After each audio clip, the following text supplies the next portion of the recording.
প্ৰতি বছৰে হিন্দু ভক্তসকলে কৰা অন্যতম শ্ৰদ্ধাৰ ধৰ্মীয় যাত্ৰা হৈছে অমৰনাথ যাত্ৰা। হিমালয়ৰ মনোমোহা উপত্যকা আৰু পৰ্বতৰ উচ্চ শৃংগৰ মাজত অৱস্থিত এই তীৰ্থযাত্ৰাৰ আধ্যাত্মিক তাৎপৰ্য অপৰিসীম। 2025ৰ অমৰনাথ যাত্ৰা আৰম্ভ হৈছে 3 জুলাইৰ পৰা আৰু 9 আগষ্ট তাৰিখে সমাপ্তি ঘটিব।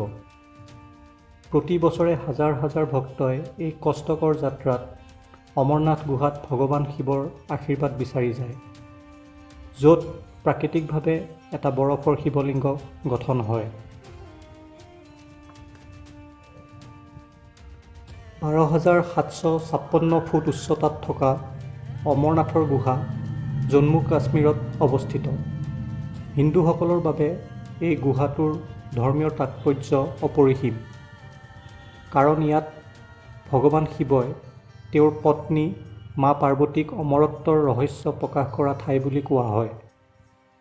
সাধাৰণতে জুন মাহৰ পৰা আগষ্ট মাহলৈকে গ্ৰীষ্মকালত এই যাত্ৰা অনুষ্ঠিত হয়, যেতিয়া বৰফ কমি যোৱাৰ বাবে গুহাটোলৈ যাব পৰা যায়। এই যাত্ৰাৰ সঠিক তাৰিখ প্ৰতি বছৰে ভিন্ন হয় আৰু বতৰৰ পৰিস্থিতি আৰু অন্যান্য কাৰক বিবেচনা কৰি প্ৰশাসনে প্ৰতি বছৰে যাত্ৰাৰ তাৰিখ ঘোষণা কৰে।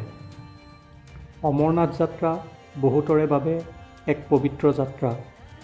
আপুনি অভিজ্ঞ তীৰ্থযাত্ৰী হওক বা প্ৰথম আধ্যাত্মিক যাত্ৰাত যাব বিচাৰিছে, অমৰনাথ যাত্ৰাই আজীৱন স্মৃতিৰ এক প্ৰতিশ্ৰুতি দিয়ে। ধন্যবাদ।